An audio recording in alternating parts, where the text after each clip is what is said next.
ایک ایسا ادارہ جو سڑکوں پر موجود ڈیڈ باڈیز کو اٹھا کر ان کا وارث بنے، جو پاکستان میں ہزاروں یتیم بچوں کو پال رہا ہو، لیکن کراچی میں ستم یہ ہے کہ اسے بھی لوٹ لیا جاتا ہے۔ یہ ایدھی ہوم سوراب گوٹ پہ ہمارے جو ورکرز ہیں، سارے سماجی کام کرنے والے، ان کی تنخواہ آئی تھی اور ڈکیت جو ہے وہ آفس میں آ کے لوٹ کے لے گئے۔ 65 لاکھ روپے تھے۔ آپ کے پورے عملے کو انہوں نے گن پوائنٹ پہ لیا ہے؟ ہاں، مار کٹائی بھی کی ہے، میں نے سنا ہے کہ بٹ وٹ مارے تھے اور پھر پیسے اٹھا کے لے کے چلے گئے۔ CCTV کیمرے تھے، ہم نے پولیس کو دے دی ہے اور پولیس انکوائری بھی کر رہی ہے، لیکن ابھی تک کوئی رزلٹ نہیں آیا۔ منہ پہ کپڑے لگائے ہوئے تھے سب نے، اور شناخت تو کسی کی ہوئی نہیں ہے۔ سنا ہے ہم نے، پولیس کوشش کر رہی ہے۔ جس طرح میری آپ سے آف کیمرہ بات ہو رہی تھی، آپ نے ذکر کیا کہ اس سے پہلے بھی ایدھی ہوم کے ساتھ اس طرح کا کوئی واقعہ ہو چکا ہے؟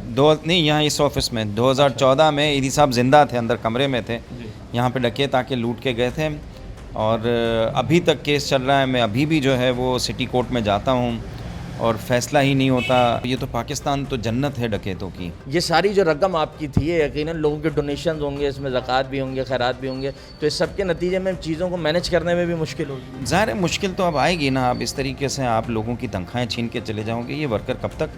ایک تو کم تنخواہیں ہم دیتے ہیں ان بیچاروں کو، ہم تو منیمم ویج سے بھی نیچے تنخواہیں دیتے ہیں۔ اس کے بعد بھی یہ بیچارے ہمارے ساتھ کام کر رہے ہیں۔ اب اس کے بعد بھی آپ اس کے ساتھ اس طرح کرو گے، زیادتیاں کرو گے، تو پھر کام چلانا مشکل ہوتا ہے نا۔ بالکل ایسا ہی ہے سر۔ اعلیٰ حکام کی طرف سے، کوئی گورنمنٹ کی طرف سے کوئی رابطہ کیا گیا ہو، کسی منسٹر صاحب نے کوئی کانٹیکٹ کیا ہو، یقین دہانی کرائی ہو؟ کیونکہ ایدھی ایک اتنا بڑا نام ہے کہ ہم اسے پاکستان کا فخر کہیں تو غلط نہیں ہوگا، تو کوئی کانٹیکٹ، کوئی رابطہ ہوا ہے؟ جی، میرے سے ابھی تک کسی نے کوئی رابطہ نہیں کیا۔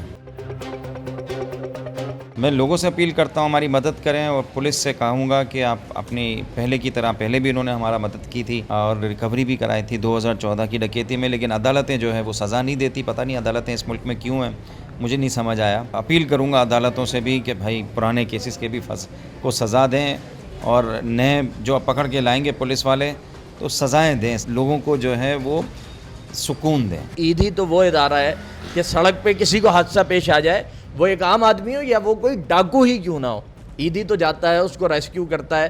تو کیا ڈکیتوں کے دل سے بھی اتنی حیا بھی نکل گئی ہے کہ انہوں نے اس ادارے تک کو نہیں چھوڑا؟ دیہی ڈاکو تو جو ہے وہ اچھے ہوتے ہیں، وہ ایدھی صاحب کو پیسے دے کے جاتے تھے۔ اچھا۔ اور شہری ڈاکو پتہ نہیں کیا ہو گیا ہے شہریوں کو، کہ جو ہے وہ ان کا معیار بہت گر گیا ہے۔ سر، یہ دیہی ڈاکوؤں کا جو آپ نے ذکر کیا، کچھ بتا دیں پیسے دینے کا کیا واقعہ تھا؟ وہ تو ایدھی صاحب کو ایک دفعہ جو ہے وہ میت لے کے جا رہے تھے، تو راستے میں لوٹا، تو میت والوں نے کہا اپنے ایدھی صاحب کو لوٹ لیا، تو انہوں نے معافی مانگی ایدھی صاحب سے، اور انہوں نے پیسے دیے واپس ایدھی صاحب کو، اور جو تھوڑے بہت تھے اپنے بھی پیسے دے دیے۔